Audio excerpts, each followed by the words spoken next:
আসসালামু আলাইকুম ওয়া রাহমাতুল্লাহি ওয়া বারাকাতুহু। আলহামদুলিল্লাহি ওয়া কাফা ওয়া সালামুন আলা ইবাদিহিল্লাযীনা ইসতাফা, আম্মা বা'দ।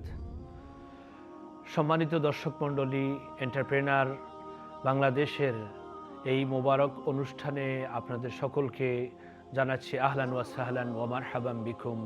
আল্লাহ তাআলা আমাদেরকে আমাদের এই শোনা বলা এবং শোনাকে তার জান্নাতে যাওয়ার ওয়াসিলা হিসেবে কবুল করুক। আমরা আজকে আপনাদের সাথে যে বিষয় শেয়ার করব সেটা হচ্ছে তাকওয়ার গুরুত্ব। নবী করিম সাল্লাল্লাহু আলাইহি ওয়াসাল্লাম ইরশাদ করেন, ইত্তাকিল্লাহা হাইসুমা কুনত। তুমি যেখানেই অবস্থান করো, যেখানেই থাকো, আল্লাহকে ভয় করো। ওয়া আতবিইস সাইয়্যাতাল হাসানাতা তামহুহা। এবং কোনো ভুল যদি তোমার, কোনো গুনাহ, ছোটখাটো গুনাহ যদি তোমার থেকে হয়ে যায়, তাহলে তারপরে তুমি ভালো কিছু করো, যে নেক আমল করো, যেটা তোমার গুনাহটাকে মিটিয়ে দিবে, গুনাহটাকে তোমার এটাকে নিচ্ছিন্ন করে দিবে। ওয়া খালিকিন নাসা বিখুলুকিন হাসান। এবং মানুষের সাথে সুন্দর আচরণ করো। আপনি যেখানেই থাকেন, দেখুন এই সূত্রটা যদি জীবনে, তিরমিজিতে হাদিসটা এসেছে, ইত্তাকিল্লাহা হাইসুমা কুনতা। তুমি যেখানেই থাকো, যেখানে অবস্থান করো, তুমি আল্লাহকে ভয় করো। ওয়া আতবিইস সাইয়্যাতাল হাসানাতা তামহুহা। আর তুমি যদি কোনো জায়গায় তোমার থেকে কোনো ভুল ত্রুটি হয়ে যায়, তুমি তারপর পরে তুমি ভালো কিছু করো, ওই তোমার ভুল ত্রুটিটা এর দ্বারা মাফ হয়ে যাবে। ওয়া খালিকিন নাসা বিখুলুকিন হাসান। আর মানুষের সাথে সুন্দর আচরণ করো।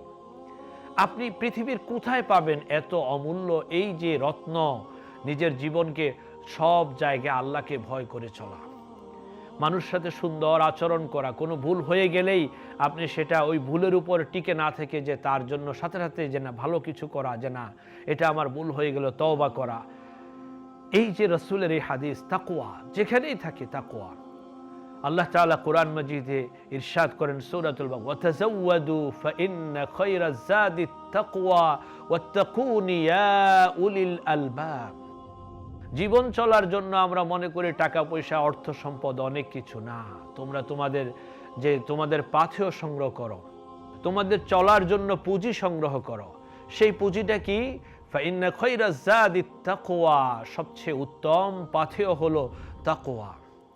যে ওয়াত্তাকুনি ইয়া উলিল আলবাব, তোমরা যারা বিচক্ষণ, যারা বুদ্ধিমান, যারা নিজেদেরকে ইন্টেলেকচুয়াল দাবি করো, তোমরা আমাকে ভয় করো, আল্লাহকে ভয় করো। আমরা অনেককে আসলেই যদি আমাদের এই আল্লাহর ভয়ভীতি যদি থাকতো, তাহলে আসলে আমাদের এই প্রিয় জন্মভূমি বাংলাদেশ এটি সোনার বাংলাদেশে পরিণত হতো, কিন্তু এটা নাই। এজন্য কবি বলেন, লাউ কানা ফিল ইলমি বিদুনি তুকা শারাফু লাকানা খায়রা খালকিল্লাহি ইবলিসু। যদি যে ইলমের মধ্যে, জ্ঞানের মধ্যে, জানার মধ্যে যদি কোনো মর্যাদা সম্মান থাকতো তাকওয়া ব্যতি রেখে, আল্লাহর ভয়ভীতি ব্যতি রেখে, তাহলে একমাত্র পৃথিবীতে সম্মানিত হতো ইবলিস। তার যে ফিল্ড এক্সপেরিয়েন্স, তার যে নলেজ, এই লম্বা হায়াত পাওয়ার কারণে তার যে নলেজ, তার যে জ্ঞান, কিন্তু এরপরও তার ইবলিস কেন সে তার মর্যাদা নেই কেন? এই জ্ঞান যে এটা তার মধ্যে তাকওয়া নেই। এজন্যই আমরা আমাদের ছোটবেলায় আমরা যে শিখলাম, দুর্জন বিদ্বান হলেও পরিত্যাজ্য, সর্পের মস্তকে মণি থাকলেও সে কি ভয়ঙ্কর নয়। আন ইবনে সিরিন রাদিয়াল্লাহু আনহু মুরসালান ক্বালা রাসূলুল্লাহ সাল্লাল্লাহু আলাইহি ওয়াসাল্লাম, ইন্না হাযাল ইলমা দীন ফানজুরু আম্মান তাখুযুনাহু দীনাকুম। এই ইলম হচ্ছে দিন, সুতরাং যাদের কাছে তোমরা এই ইলমটা শিখবে, দেখো তাদের আচার আখলাক কেমন। এজন্য যার কাছ থেকে ইলমটা নিব, যে তার তাসীর, তার প্রভাব আপনার জীবনে পড়বে। এজন্য যার সাথে চলাফেরা করব, যে তার সাথে এটা দেখতে হবে যে না, আপনি খারাপ লোকের সাথে গেলেন, খারাপ লোকের কাছ থেকে নিলেন, তার তাসীর এটা পড়বেই। কাউলু আলফিন লা ইউআসিরু ফি ওয়াহিদিন। হাজার লোকের কথা একজন মানুষের মাঝেও তেমন কোনো প্রভাব বিস্তার করে না। ওয়া ফি'লু ওয়াহিদিন ইউআসিরু ফি আলফিন। আর একজনের কাজ আমল, সেটা হাজার মানুষের মাঝে প্রভাব। এজন্য আসুন আমরা রমাদানের যে শিক্ষা, যে তাকওয়া, সেই তাকওয়া অর্জনের জন্য আমরা প্রাণপণে চেষ্টা করি। তাকওয়া, ওয়ামান ইয়াত্তাকিল্লাহা ইয়াজআল লাহু মিন আমরিহি ইউসরা। যে ব্যক্তি আল্লাহকে ভয় করে, আল্লাহ তার সকল কাজ সহজ করে দিবেন, সব কাজ আল্লাহ সহজ করে দিবেন। ওয়ামান ইয়াত্তাকিল্লাহা ইউকাফির আনহু সাইয়্যাতিহি। সূরাতুত তালাকে কয়বার এসেছে এটা? যে ব্যক্তি আল্লাহ তাআলাকে ভয় করে, তার আদেশ নিষেধ আর তার আদেশগুলি মেনে চলে, যে এবং তার নিষেধগুলো থেকে বিরত থাকে, কি এতে কি ইউকাফির আনহু সাইয়্যাতিহি, আল্লাহ তার জীবনের গুনাহগুলি এগুলি মিটিয়ে দিবেন, মাফ করে দিবেন।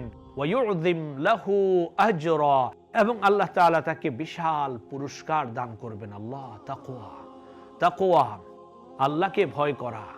আমরা যত হাই লেভেলে, হাই সোসাইটিতে চলাফেরা করি, দেখা যায় যে আসলে কতটুকু তাকওয়া আছে। ইন্না মিন খিয়ারিকুমুল্লাযীনা ইযা রুউ যুকিরাল্লাহ, তোমাদের মধ্যে সবচেয়ে উত্তম ওই সকল ব্যক্তিবর্গ যাদেরকে দেখলে আল্লাহর কথা স্মরণে পড়ে।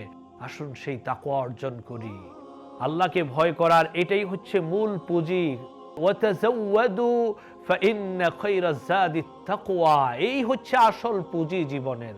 আপনার কত কোটি টাকা আছে, কয়টি বাড়ি আছে, আপনি কোন গ্রেডে চাকরি করেন, আপনার কি, এসব কিছু আল্লাহর কাছে কোনো বিবেচ্য বিষয় নয়। আন আবি হুরায়রা রাদিয়াল্লাহু আনহু قال قال رسول الله صلى الله عليه وسلم إن الله لا ينظر إلى صوركم وأموالكم ولكن ينظر إلى قلوبكم وأعمالكم। হযরত আবু হুরায়রা থেকে বর্ণিত, নবী করিম সাল্লাল্লাহু আলাইহি ওয়াসাল্লাম ইরশাদ করেন, নিশ্চয় আল্লাহ তাআলা তোমাদের বাহ্যিক অবয়ব, তোমাদের ধন সম্পদ, এগুলো শারীরিক কাঠামো, এগুলোর দিকে তিনি তাকান না। তিনি তাকান তোমাদের অন্তরের দিকে এবং তোমাদের আমলের দিকে। আসুন আমাদের আমলকে পরিশুদ্ধ করি, আল্লাহ তাআলার রাজি খুশির জন্যই জীবনের সকল কাজগুলি সম্পাদন করি, আল্লাহর সন্তুষ্টি অর্জনের জন্যই কাজ করি, আল্লাহকে ভয় করে চলি। তা আল্লাহ তাআলা এই জন্য আমাদেরকে যে পুরস্কারগুলির কথা বলেন, তাহলে আমরা সেগুলি লাভ করতে পারবো। আর রমাদান, এই রমাদানের সবচেয়ে বেস্ট অ্যাচিভমেন্ট, সবচেয়ে সেরা অ্যাচিভমেন্ট হচ্ছে তাকওয়া। আল্লাহ তাআলা আমাদেরকে সেই তাকওয়া অর্জন করে মুত্তাকি হওয়ার তৌফিক এনায়েত করুক। ওয়া আখিরু দাওয়ানা আনিল হামদুলিল্লাহি রাব্বিল আলামিন। ওয়াসসালামু আলাইকুম ওয়া রাহমাতুল্লাহি ওয়া বারাকাতুহু।